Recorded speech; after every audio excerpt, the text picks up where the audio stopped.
इससे बहुत ऑब्जेक्टिव आते हैं जो आज की क्लास करने वाले हैं, लेकिन उसके लिए पिछली क्लास बहुत अच्छी तरह पता होनी चाहिए। ऑडियो सुन पा रहे हो सभी ठीक से? Yes sir. तो केटी देखो, केटी का मतलब क्या होता था? Alpha belongs to U such that T alpha equal to zero dash. Zero dash किसकी आइडेंटिटी है? वी एफ की। बाकी यू एफ की जीरो लिख रहे हो, जीरो यू लिख रहे हो, ये तुम लोग का चॉइस है, जैसे लिखना चाहो। एक बात बताओ, केटी क्या सब स्पेस है? किसका? यूएफ का या वीएफ? यूएफ का। कल डायग्राम में बहुत अच्छी तरह दिखाया है इनको। अगर ये सब स्पेस है तो क्या ये वेक्टर स्पेस भी होगा? ठीक है, वेक्टर स्पेस होगा। अगर वेक्टर स्पेस है तो क्या इसकी कोई बेसिस होगा? इसका कोई? बिल्कुल, हर वेक्टर स्पेस का बेसिस होता है फाइनाइट वेक्टर स्पेस का, फाइनाइट डायमेंशनल वेक्टर। तो फाइनाइट डायमेंशनल वेक्टर स्पेस, देखो वेक्टर स्पेस है तो इसका जो इसको क्या करेगा? जनरेट करेगा। और क्या होगा? L I. बेसिस एक सेट है जो एल आई है और जनरेट करता है किसको? इतना शायद पता है सभी को। तो जो बेसिस है के टी का,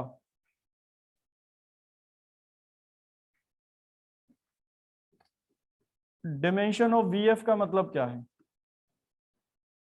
number of elements in the basis of V F. Unique होता है, पढ़ा है हमने, यूनिक होता है। ये यूनिक होता है, लेकिन मतलब डिमेंशन यूनिक होती है, बेसिस यूनिक नहीं होता है। जैसे स्टैंडर्ड बेसिस में 0 0 क्या बताया था? 1 0 0, फिर 0 1 0 और 0 0 1। और एक और बेसिस पढ़ा था, 2 क्वेश्चन कराए थे तुम लोगों को, जिसमें अलग था बेसिस, वो भी V3R का बेसिस था, लेकिन नंबर ऑफ एलिमेंट्स कितने थे उसमें? उसमें भी 3 थे और इसमें भी 3 थे। तो बेसिस यूनिक है क्या? बेसिस यूनिक नहीं है। Number of elements in the basis unique है, जिसको हम क्या पढ़ते हैं? डिमेंशन। तो डिमेंशन वीएफ का मतलब है number of elements in the basis of VF. Clear हो गया? बेसिस ऑफ वीएफ का मतलब ये भी जानते हो ना? अब कोई समझाओ जरा, डिमेंशन ऑफ केटी क्या है, इसका मतलब बताओ मुझे। केटी भी एक वेक्टर स्पेस है, ये जान गए हो, बताओ क्या है? 1 number of elements in the basis. नहीं, 1 नहीं बोल सकते हो, अभी 1 नहीं बोल सकते हो, अभी हमने कुछ प्रूफ नहीं कराया है, अभी तो केवल डेफिनेशन की बात कर रहे हैं। ठीक है, मतलब केवल वो बताओ जो हमने पढ़ाया है, क्योंकि हो सकता है कुछ लोगों ने पहले से पढ़ रखा हो कुछ इसमें। लेकिन डिमेंशन केटी में नंबर ऑफ एलिमेंट्स इसके बेसिस में 1 कैसे बता सकते हो? अभी नहीं बता सकते हो, निकालेंगे सॉल्व करेंगे, अभी नहीं बताया जा सकता है। तो डिमेंशन ऑफ केटी का मतलब है number of elements in the basis of केटी।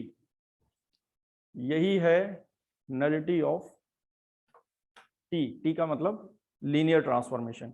एक बात बताओ, जो W होता है सब स्पेस, वो किसी वेक्टर स्पेस के लिए डिफाइन किया जाता है। केटी किसके लिए डिफाइन किया जाता है? एक लीनियर ट्रांसफॉर्मेशन के लिए। Homomorphism of a linear transformation. KT किसके लिए? Linear transformation. मतलब केटी है किसके लिए? कर्नेल ऑफ होमोमॉर्फिज्म होता है, कर्नेल ऑफ वेक्टर स्पेस नहीं होता है। ठीक है, तो कर्नेल ऑफ क्या? लीनियर ट्रांसफॉर्मेशन, या कर्नेल ऑफ। ऐसी नलिटी किसकी है? नलिटी है टी, लीनियर ट्रांसफॉर्मेशन के लिए। Nullity of linear transformation, nullity of T, nullity of vector space नहीं। समझ गया? ये भी ध्यान रखो क्या किसके लिए डिफाइन किया जाता है। चलो बताओ, कोई भी डेफिनेशन क्या लिखोगे? देखो डेफिनेशन लिखने का तरीका क्या होता है, वही UF and VF are two vector space and T is a linear transformation from UF into VF, and KT is kernel which is subspace of UF. Then dimension of KT या number of elements in the basis of KT is called, तो देखो यहाँ linear transformation, शायद definition समझ गए होगे। The dimension of kernel of linear transformation is called nullity of linear transformation. It is denoted by, it is, बताओ क्या लिखोगे? डिमेंशन के T equal to nullity of T लिखा है, सही। वो है न्यू टी से रिप्रेजेंट करते हैं, वो वी टी नहीं है। क्या है ये? न्यू टी, म्यू नहीं, न्यू कभी पढ़ा नहीं है शायद तुम लोगों ने, न्यू पढ़ा है? कैसे बनाते हैं न्यू? वी जैसा ही बनाते हैं। तो बताओ ईटा कैसे बनाते हैं? ईटा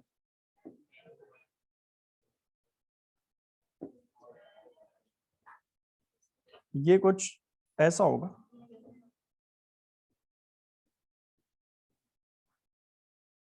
तो नहीं होता है क्या? फर्स्ट टाइम पढ़ रहे हो? चलो, तो ये है न्यू टी, समझ गए? रिप्रेजेंटेशन इसका ये फिक्स है, इसे बदल नहीं सकते हैं। तो है नलिटी ऑफ टी। नोट्स बना रहे हो तुम लोग या ऐसे ही मुंह उठा के चले आते हो क्लास में? बना रहे हो। It is denoted by new T, लिखा ही है उसमें, और डिमेंशन ऑफ के टी तो वो लिखने की जरूरत नहीं है।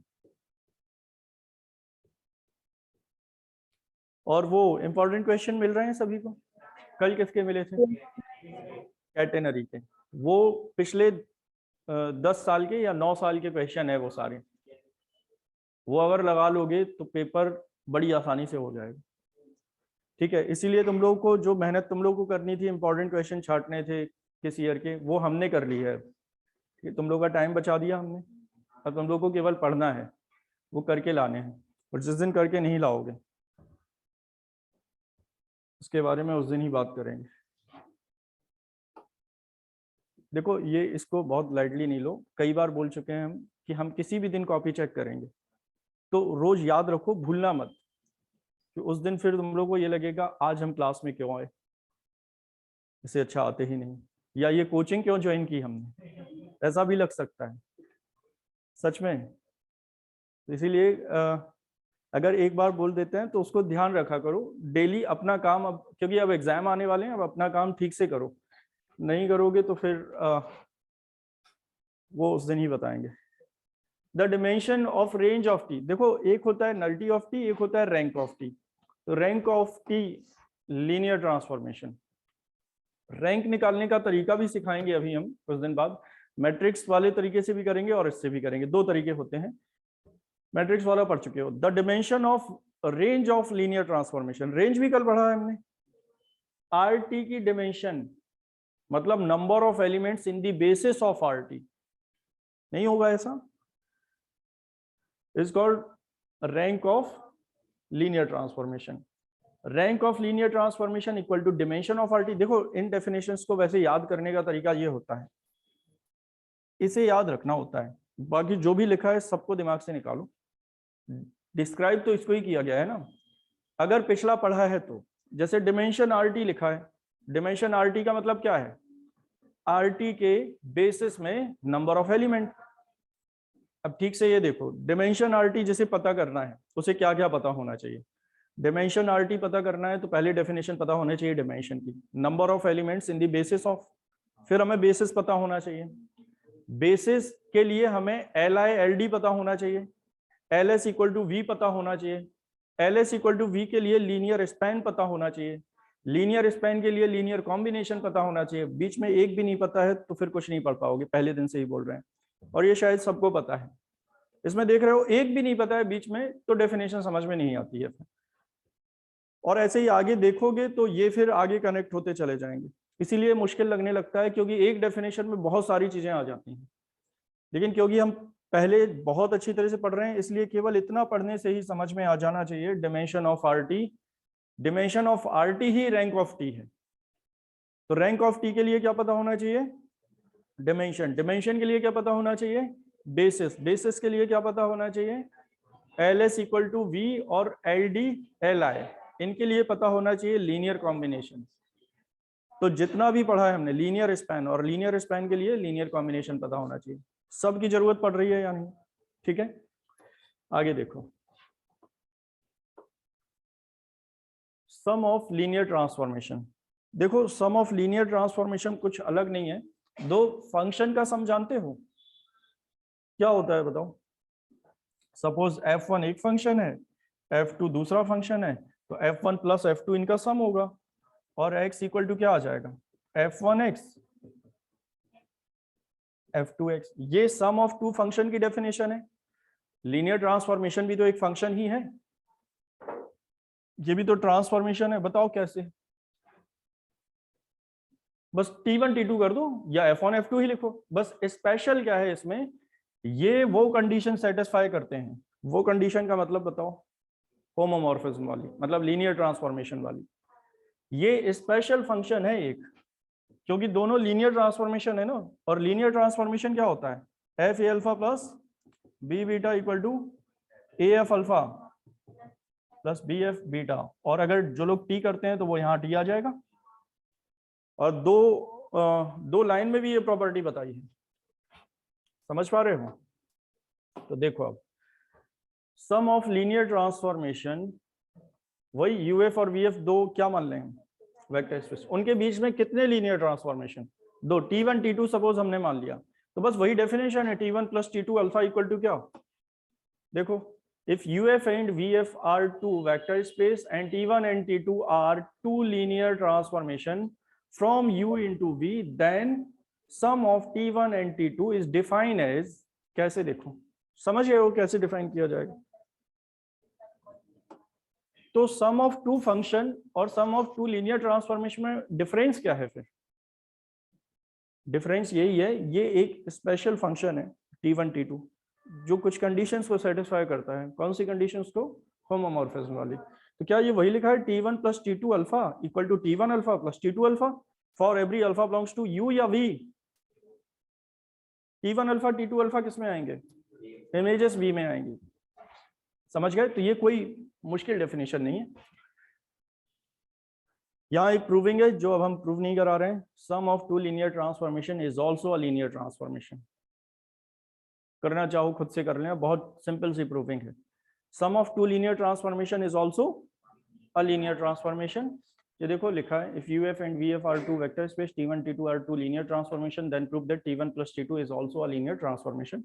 उसके लिए क्या करना पड़ेगा, T1 T2 दो ट्रांसफॉर्मेशन मानना, उसमें लिखा है अगर T को लीनियर ट्रांसफॉर्मेशन प्रूव करना है तो T A alpha plus B beta को AT alpha plus BT beta prove करो, यहाँ T के प्लेस पर T1 प्लस T2 हो जाएगा। चलो अभी तो हमें प्रूविंग करनी नहीं है। अब एक और देखो, scalar product of linear transformation.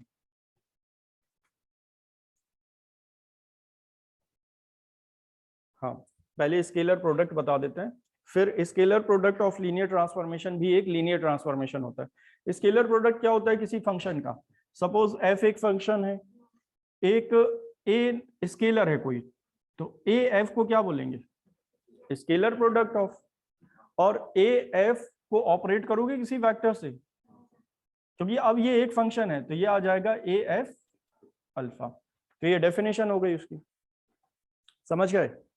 और ये क्या होता है,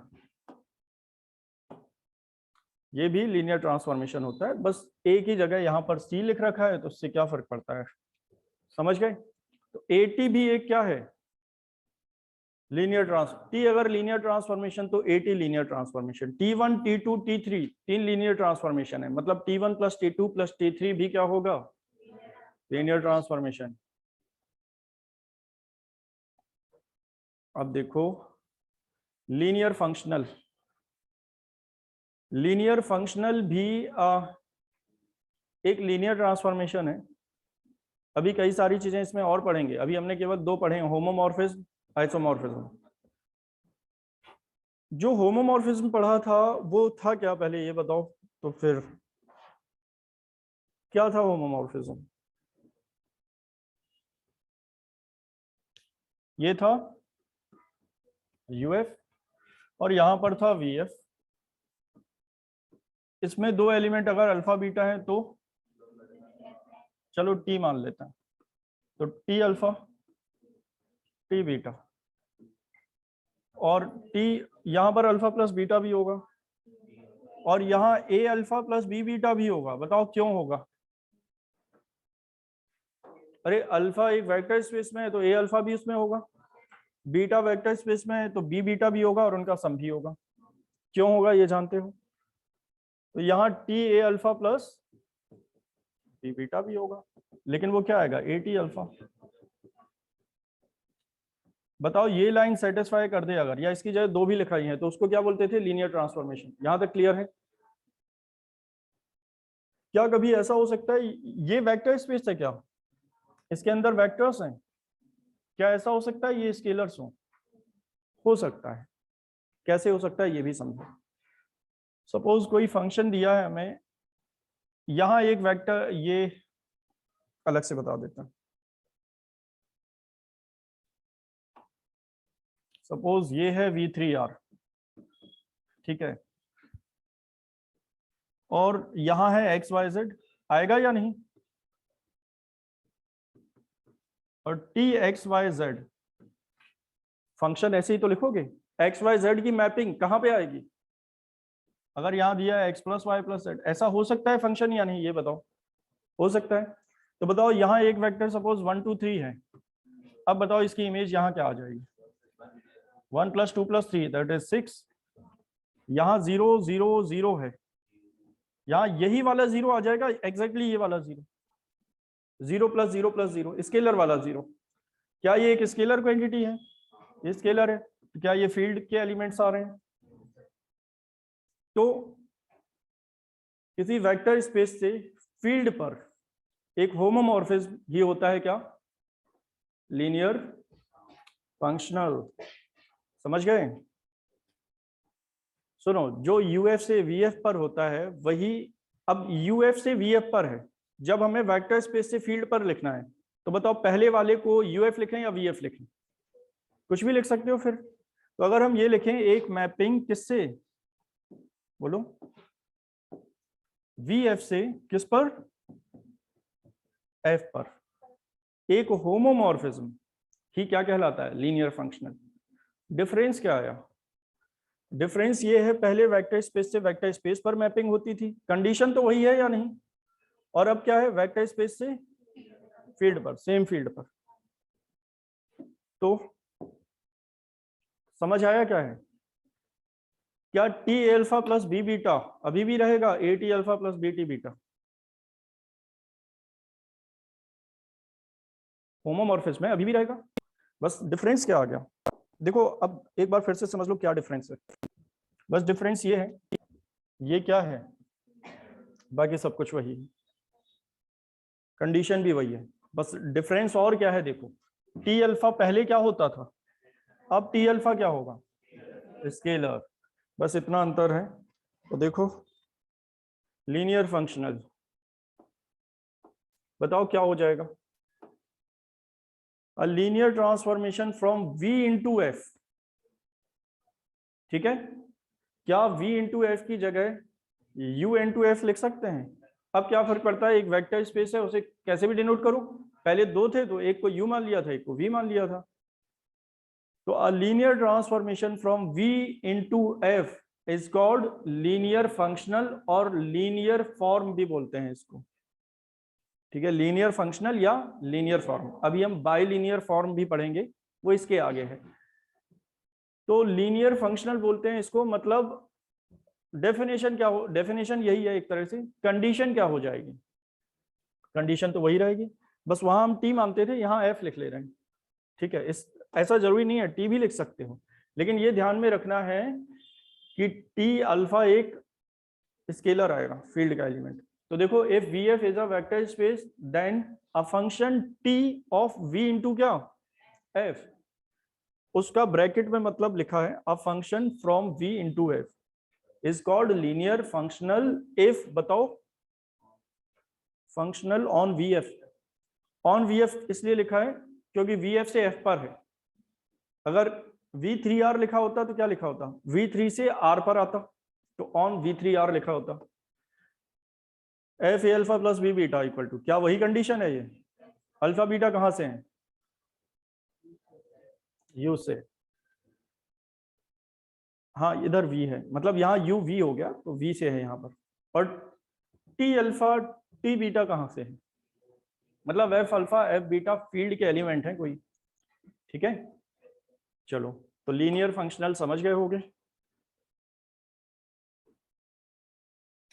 ये वही लिखा हुआ है। Linear functional is called scalar valued function. Scalar valued function मतलब उसकी जो वैल्यू आएंगी स्केलर आएंगी। ड्यूअल स्पेस, अभी तक हम क्या पढ़ते आए थे? वेक्टर स्पेस, सब स्पेस, अब ड्यूअल स्पेस पढ़ रहे हैं। ड्यूअल स्पेस का मतलब समझते हो? ड्यूअल का मतलब तो समझते होगे, दो स्पेस। देखो ये लीनियर फंक्शनल बताओ, किसी एक वेक्टर स्पेस से फील्ड पर कितने लीनियर फंक्शनल हो सकते हैं? बीच में कितने लीनियर फंक्शनल हो सकते हैं? कितने भी हो सकते हैं, फाइनाइट, इनफाइनाइट, 2, 3, 4, 1, कुछ भी। तो ये सब इनके बीच में फंक्शन कितने हो सकते हैं? फंक्शन कितने हो सकते हैं? चलो इसमें ये देखो, f1 f2, ये भी छोड़ो, पहले ये देखो, ये क्या है? ये है एक वेक्टर स्पेस, VF मान लेते हैं। ये क्या है? फील्ड। इनके बीच में f1, f2, f3, f4, f5, ये सब है। बताओ इसमें से लीनियर फंक्शनल कौन से हैं? क्योंकि VF से F पर सभी हैं। लीनियर फंक्शनल कौन से हैं? कोई भी, मतलब कौन सा? सारे? सारे कैसे हो जाएंगे? लीनियर फंक्शनल वो हैं जो ये वाली कंडीशन सेटिस्फाई करते हैं। ये कहाँ लिखा है ये कंडीशन? तो एक होमोमॉर्फिज्म है ना VF से F पर, जिसको लीनियर फंक्शनल बोलते हैं। क्या सब लीनियर फंक्शनल है? नहीं, जो ये सेटिस्फाई करते हैं वो लीनियर फंक्शनल है। अब ये बताओ, ये वाली condition AF alpha plus BF beta for every alpha comma beta belongs to VF, ये वाली कंडीशन कौन से सेटिस्फाई करते हैं? F1 सेटिस्फाई करता है क्या? जल्दी बोलो हाँ या नहीं। अरे करता है सेटिस्फाई या नहीं, ये बताओ तुम लोग। अच्छा, जब वैल्यू रखेंगे तब पता चलेगा। कहाँ वैल्यू रखेंगे? जब F1 फंक्शन दिया होगा तब पता चलेगा। ठीक है, चलो तो तुम लोग बताओ, कुछ मान लेते हैं। इसको क्या लीनियर फंक्शनल मान रहे हो? हाँ या नहीं? चलो नहीं। इसको मान रहे हो? इसको नहीं? चलो ठीक है, इसको थोड़ा पॉजिटिव भी हो जाओ, और इसको इतने पॉजिटिव मत हो कि सबको मान रहे हो। चलो ठीक है, इसमें से कुछ लीनियर फंक्शनल हैं। ठीक है, ये लीनियर फंक्शनल है क्या? लीनियर फंक्शनल है ना ये? इनका सबसेट देख रहे हो? अब देखो स्लाइड को। तो हमने ये मान लिया, ये सब क्या है? F1, F2, F3, F4, F5 suppose सब लीनियर फंक्शनल हैं। सब कब होंगी? जब वो सारी कंडीशन सेटिस्फाई करें, तो उनसे एक सबसेट बन जाएगा। ठीक है, इस सबसेट को ही बोलते हैं डुअल स्पेस। समझ गए? तो क्या होगा, कई सारे फंक्शन होंगे, उसमें से कुछ लीनियर फंक्शनल होंगे। उन लीनियर फंक्शनल के क्या बोलोगे? Dual space. तो देखो ये क्या लिखा हुआ है, तो क्या क्या डेफिनेशन क्या हुई? Let VF be a vector space and F1, F2, F3, F5, मतलब ये सब क्या है? लीनियर फंक्शनल है ये। Then set of all linear functional, short में ये लिखेंगे set of all linear functional on VF। On VF का मतलब क्या है? VF से F पर। तो set of all linear functional on VF is called, इसको V स्टार से रिप्रेजेंट करते हैं। ठीक है, V स्टार ब्रैकेट में F भी लिख सकते हो, जैसे VF को केवल V भी लिख सकते हैं। तो समझ आया कुछ? FOG। हाँ, जल्दी जल्दी कंप्लीट करो, जो भी पूछ रहे हो तुरंत कंप्लीट करो। पूछ रहे हो कुछ? FOG की तरह सर, मतलब फंक्शन ऑन। हाँ, फंक्शन ऑफ फंक्शन अभी नहीं, अभी अब सेकंड डुअल स्पेस में आएगा फंक्शन ऑफ फंक्शन। अभी तो फंक्शन ऑफ फंक्शन है ही नहीं। देखो इसमें फंक्शन ऑफ फंक्शन कहीं नहीं है, अभी तक नहीं है। उसमें तो ये लिखा है सेट ऑफ क्या, ऑल लीनियर फंक्शनल। जब इनको वेक्टर्स की तरह यूज करेंगे तब आएगा फंक्शन ऑफ फंक्शन, आगे आएगा तो बताएंगे उसको। अभी तो ये क्लियर हो गया होगा, set of all linear functional is called.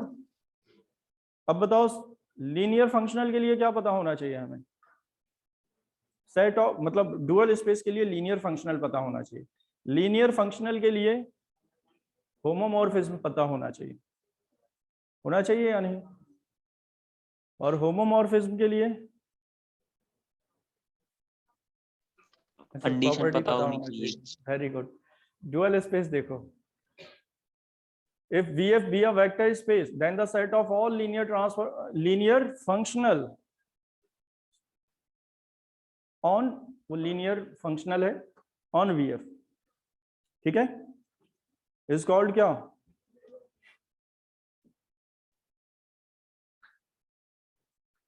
Is called dual space of VF या V। it is denoted by V star and V dash or also known as conjugate vector space। ये सब objective में बहुत काम आता है, पता होना चाहिए। डुअल स्पेस को कॉन्जुगेट वेक्टर स्पेस भी बोलते हैं, ठीक है। डुअल स्पेस या डुअल वेक्टर स्पेस अलग नहीं है ये, ठीक है। वैसे आगे प्रूविंग है, जो set of all linear functional है ना वो भी एक वेक्टर स्पेस होता है, इसीलिए इसे डुअल वेक्टर स्पेस भी बोलते हैं और कॉन्जुगेट वेक्टर स्पेस भी बोलते हैं। समझ आ गया इतना। डुअल बेसिस, अभी हमने बेसिस पढ़ा था, अब क्या है डुअल बेसिस। ये सब दिमाग में रख पाओगे हम लोग, अभी बहुत कुछ है इसमें। तब जो लोग रिवाइज नहीं कर रहे हैं उनके बारे में बात कर रहे हैं, अगली क्लासेस भी खराब हो जाएंगी क्योंकि ये रिवाइज नहीं है। और ये आज हमने बता दिया है तुम लोग को कि आने वाली क्लासेस कनेक्टेड होंगी इससे, ये जितनी अच्छी तरह रिवाइज होगा अगली क्लास उतनी अच्छी तरह से पढ़ पाओगे, और ये अगर भूल जाओगे तो अगली क्लास में केवल बैठे रहोगे, बस ऐसा लगेगा कुछ तो बता रहे हैं, कुछ अच्छा ही होगा। If VF is a vector space and S एक क्या है, बेसिस ऑफ VF, सेट नहीं, डुअल बेसिस, बेसिस से आएगा। तो एक वेक्टर स्पेस होना चाहिए, एक बेसिस होना चाहिए, ठीक है। जैसे V वेक्टर स्पेस है तो V स्टार को क्या मानते हैं, डुअल वेक्टर स्पेस। ऐसे ही S बेसिस है तो S स्टार को हम रिप्रेजेंट कर लेंगे डुअल बेसिस, या B बेसिस मानोगे, B फॉर बॉल, तो B स्टार को क्या मान लेंगे, डुअल बेसिस मान लेंगे। इस डुअल स्पेस और V स्टार क्या है, डुअल स्पेस है। इसमें एक डेफिनेशन याद रखनी है तुम लोगों को, और वो इस तरह से है, ऐसे समझ लो। कितने पहले तो ये समझ लो, डुअल बेसिस में उतने ही एलिमेंट होंगे जितने की बेसिस में है। बेसिस में कितने एलिमेंट हैं, n, तो डुअल बेसिस में कितने होंगे, n, लेकिन वो किस तरह के होंगे, वो अल्फा बीटा गामा नहीं होंगे, वो F1 F2 F3 होंगे। अभी तो दिखाया डुअल बेसिस में तो फंक्शंस आते हैं, और ऐसे फंक्शन आते हैं जो एक प्रॉपर्टी सेटिस्फाई करें, ऐसे फंक्शन आते हैं जिनकी वैल्यू क्या होती है, फील्ड के एलिमेंट, ठीक है। और प्रॉपर्टी क्या सेटिस्फाई करते हैं, वो देखो ये वाली प्रॉपर्टी सेटिस्फाई करते हैं जो यहां लिखी हुई है, ये प्रॉपर्टी सेटिस्फाई करना चाहिए। अब बताओ बेसिस कहां पे आएगा ये भी बताओ, मतलब जो S लिखा है S तो VF को जनरेट करेगा ना, यहां पर आएगा जो कि Li होगा, और क्या करेगा, इसको जनरेट करेगा। ये क्या है, सपोज ये पूरा मान लेते हैं, सारे लीनियर फंक्शनल हैं तो ये V स्टार हो जाएगा।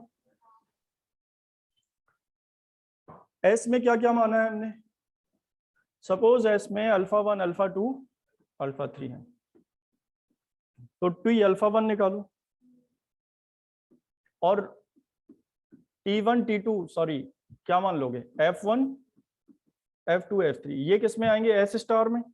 लेकिन एक कंडीशन होना चाहिए, F1 alpha 1 equal to 1, F1 alpha 2 equal to 0, और F3 अल्फा 3 भी क्या 0। ऐसे ही F1 F2 alpha 1 0, F2 alpha 2 1, और F3 F3 नहीं आएगा, F2 अल्फा 3 0, समझ गए होगे। अगली बार क्या आएगा लास्ट में, F3 अल्फा 3 वाला 1 आएगा, बाकी सब 0 आ जाएंगे। तो देखो ये, इसी को हम वैसे शॉर्ट में भी लिख सकते हैं, लेकिन ऐसे ज्यादा अच्छी तरह से समझ पाओगे। तो बताओ ड्यूअल बेसिस की डेफिनेशन क्या हुई फिर, S star F1 F2 Fn तक क्यों माने, क्लियर हो गया। Of V star is called dual basis of VF if के बाद बताओ F1 अल्फा 1 1, F1 अल्फा 2 0 और बाकी सब भी 0। F2 अल्फा 1 क्या आएगा 0, F2 अल्फा 2 ये, हाँ F2 अल्फा 2 1, बाकी सारे F3 अल्फा 1 F3 अल्फा 2।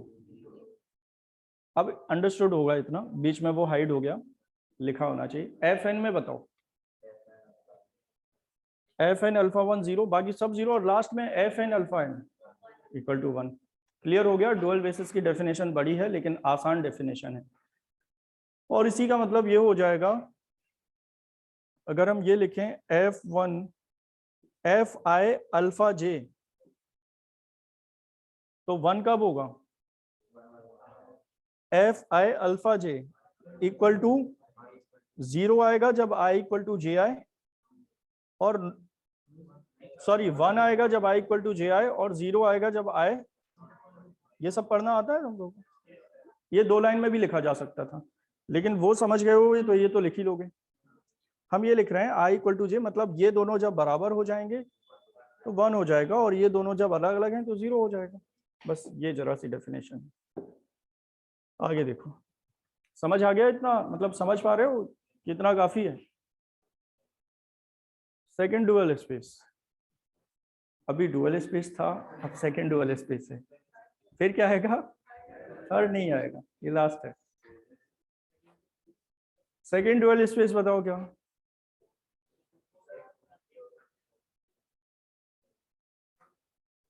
सुनो ध्यान से, ऐसे समझो, अब इसको डिटेल में मत समझो। वी स्टार डुअल स्पेस था, ठीक है, वी स्टार डुअल स्पेस था। डेफिनेशन क्या थी, set of all linear functional on VF, V star हो गया, वी डबल स्टार क्या होगा, set of all linear functional on V star, set of all linear functional on V star. V star, अभी जिन्हें नहीं पता है वो कहीं नोट कर लेना, V स्टार को बोलते हैं कॉन्जुगेट वेक्टर स्पेस या डुअल स्पेस, ये भी एक वेक्टर स्पेस होता है। तो अगर हम ये बोलें कि डुअल स्पेस बताओ W के लिए, तो set of all linear functional in क्या W ऑन W। अब अगर हम बोलें सेकंड डुअल स्पेस, तो डुअल स्पेस पता है, सेकंड डुअल स्पेस समझ गए होगे क्या, set of all linear functional on W star, sorry V star. तो देखो यहाँ, if VF is a vector space and V star is dual space, then set of all linear functional on V star is called second dual space. It is denoted by V double star or V double dash. Diagram बताएं इसका, function of function इसमें आएगा, समझ गए Shiva. Yes sir. Function of function इसमें इसलिए आएगा क्योंकि देखो, अगर ये डायग्राम समझ पाते हो तो अच्छी बात है, नहीं समझ पाते हो तो कोई बात नहीं। डेफिनेशन तो समझ गए हो ना। ये क्या है, ये V स्टार है, सॉरी V स्टार। जब हमने V, ये F, set of all linear functional और V ऐसे निकाला ना, अब इनका काम नहीं है। अब set of all linear functional in V star, तो यहां भी F बनेगा। ये V स्टार एक क्या है, वेक्टर स्पेस। यहाँ नए linear linear functional G1 G2 ये लिख लिया, तो इनका सेट क्या हो जाएगा, G डबल डैश। ये फंक्शन ऑफ फंक्शन आएगा क्योंकि यहाँ भी फंक्शन है, यहाँ भी फंक्शन है, इसमें आएगा फंक्शन ऑफ फंक्शन। समझ गए? Yes sir. डेफिनेशन अच्छी तरह याद रखो। तो अभी टाइम है, आगे भी कर लेते हैं। सुनो अब जरा, अगर VF finite dimensional vector space है, फाइनाइट डिमेंशन का मतलब समझ गए? फाइनाइट डिमेंशन मतलब number of elements in the basis is finite. तो V और V स्टार और V डबल स्टार सबकी बेसिस में सेम एलिमेंट रहेंगे, मतलब सबकी डिमेंशन सेम रहेगी। ये पॉइंट याद रखो, इसको ऑब्जेक्टिव में यूज करेंगे हम। If VF is finite dimensional vector space, then dimension of V equal to dimension of V star और dimension of V double star, ये अभी पहले भी बता चुके हैं। क्योंकि S में जब हमने n एलिमेंट लिए थे बेसिस में, तो डुअल स्पेस के बेसिस में भी n एलिमेंट लिए थे। वो डेफिनेशन से ही होता है प्रूविंग दी n की। तो dimension V star, dimension V double star. अभी जो पढ़ाया भूल गए या अभी तक है दिमाग में आज की क्लास का? तो फिर आगे पढ़ सकते हो, नहीं तो ये सारी चीजें फिर बड़ा कंफ्यूज करेंगी। वैसे कोई ज्यादा डेफिनेशन नहीं पढ़ी है हमने, पिछली डेफिनेशन से ही कनेक्ट किया जो भी पढ़ा है। क्या क्या पढ़ा आज, यही बताओ। एलिटी, फिर रैंक, देख के बताना पड़ रहा है। Linear functional, dual space, dual basis, second dual space. Dual basis के लिए क्या पता होना चाहिए? बेसिस, बेसिस के लिए क्या एलआई? नहीं, एलआई से नहीं कर पाओगे डुअल बेसिस। डुअल बेसिस के लिए क्या पता होना चाहिए? बेसिस पता होना चाहिए, फिर उसके पहले बहुत कुछ है। चलो, ये है एनाइलेटर। एनाइलेटर क्या मतलब होता है इसका डिक्शनरी में? कुछ लोगों को पता हो शायद। एनाइलेटर, कुछ टाइम के पहले एक मूवी भी आई थी एनाइलेटर, शायद किसी ने देखी। Exhaustible sir. हाँ, सबको खत्म कर देता है उसमें। एनाइलेटर जो होता है एक एलियन होता है, सबको खत्म कर देता है। एनाइलेटर मतलब अ टोटल डिस्ट्रॉयर, सबको खत्म करने वाला। ठीक है, जिस दिन होमवर्क करके नहीं आओगे तुम लोग, उस दिन ज्यादा अच्छी तरह से ये डेफिनेशन समझ आएगी कि एनाइलेटर क्या होता है। ठीक है, चाहो तो उसी दिन पढ़ाएं। तो एनाइलेटर क्या होता है? A total destroyer. डिस्ट्रॉय करना मतलब वैनिश कर देना, खत्म कर देना। ठीक है, खत्म करने का मतलब वो नहीं है जो तुम लोग समझ रहे हो। अ टोटल डिस्ट्रॉयर मतलब वैनिश कर देना, जीरो कर देना। जैसे कर्नेल था, वो भी एक तरह से क्या, जो भी आएगा कर्नेल में सब जीरो हो जाएंगे, ऐसा ही होता था ना। लेकिन ये डेफिनेशन थोड़ी बड़ी डेफिनेशन है पहले से, और बड़ा कंफ्यूजन होता है अगर हमें पहले की चीजें पता नहीं है तो ये क्या है बताओ? सबसे पहले तो ये यूएफ है, और ये क्या है? एफआई। चाहो तो वीएफ भी लिख सकते हो, वीएफ कर लेते हैं, हर बार वीएफ कर रहे हैं तो इसको भी वीएफ। ये सब क्या है? F1, F2, F3, F4, F5। केवल 5 नहीं होते हैं, ये तो एक एग्जाम्पल है तो इसलिए समझ लो।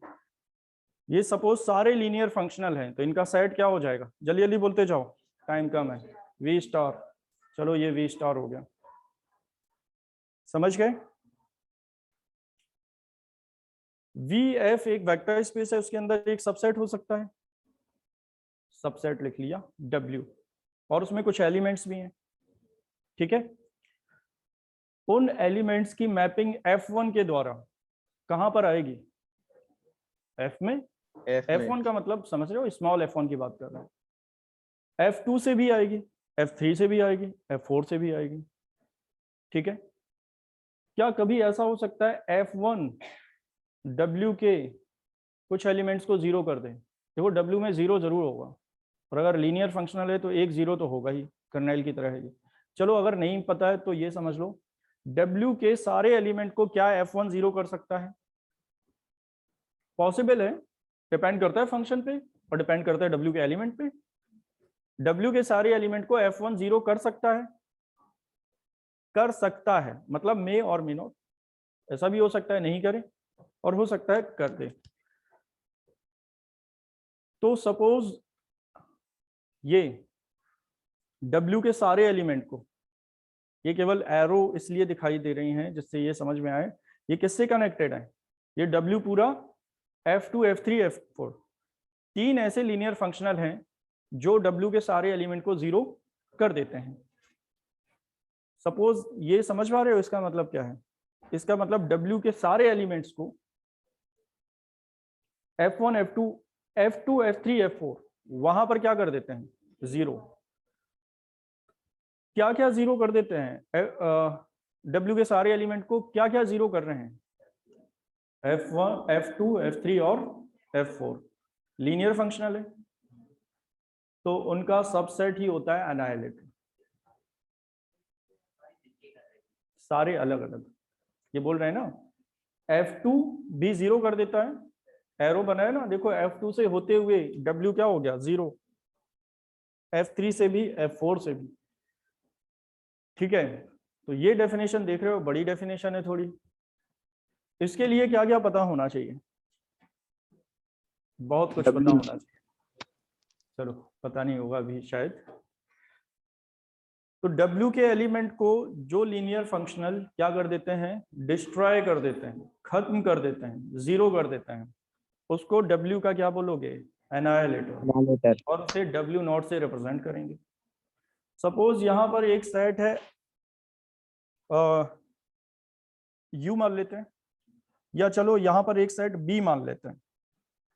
ठीक है, B के सारे एलिमेंट को कुछ लीनियर फंक्शनल अगर 0 कर देते हैं तो उन लीनियर फंक्शनल के सेट को क्या बोलोगे?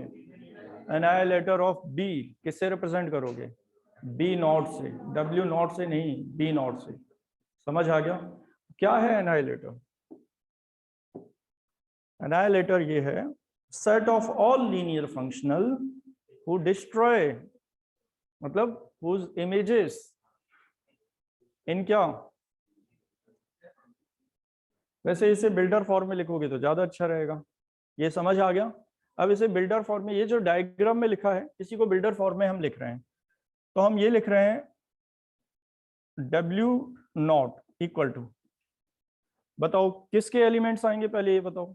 V स्टार के। तो F belongs to V star, मतलब V स्टार के वो सारे एलिमेंट, V स्टार का एलिमेंट हो गया मतलब वो लीनियर फंक्शनल है। लेकिन सारे नहीं, V स्टार के वो एलिमेंट, V स्टार के वो लीनियर फंक्शनल जो W के एलिमेंट को क्या कर देते हैं? 0। तो आगे क्या लिखोगे? Such that F alpha equal to 0 for every alpha belongs to W। क्या ये लाइन और ये डायग्राम में दोनों सेम है?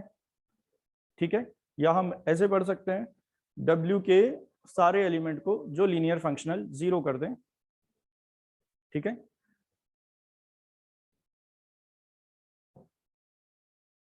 ऑल द एलिमेंट ऑफ क्या?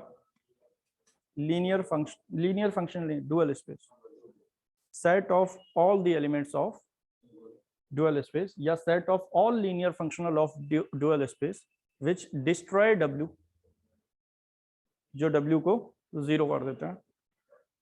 समझ आ गया होगा शायद एनाइलेटर क्या है। तो हम डेफिनेशन कैसे लिखेंगे? VF एक वेक्टर स्पेस है, ठीक है, और V स्टार एक डुअल स्पेस है, मानना पड़ेगा हमें। फिर W एक सब स्पेस, सब सेट किसका? VF का, या UF लिखा है तो UF। Then annihilator of W is defined as, और ये लाइन लिख देंगे। समझ आ गया होगा शायद। तो देखो फिर एनाइलेटर क्या है, ये लिखा है उसमें, वैसे दिख रहा है। एनाइलेटर W0 में क्या आएगा? F2 F3 F4 इस डायग्राम के अकॉर्डिंग। चलो आगे देखो, एनाइलेटर if VF is a vector space and W is a non-empty subset of VF, then annihilator, कहीं साइड में ये भी लिख लेना, and V star is dual space.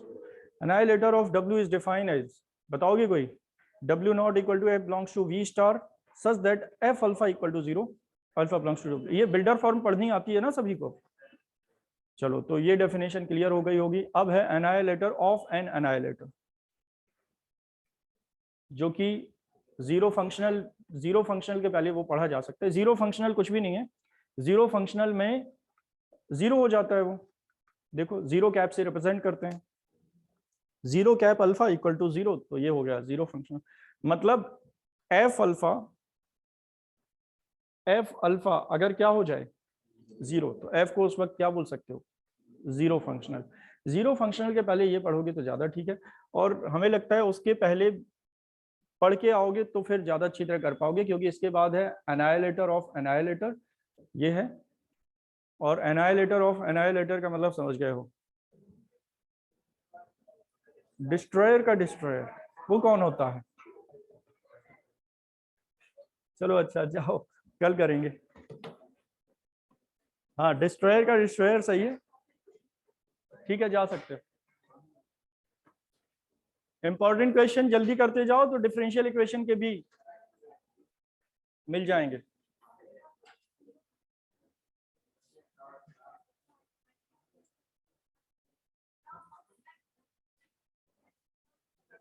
ये फाइल तो अपलोड हो चुकी है ना? Yes sir.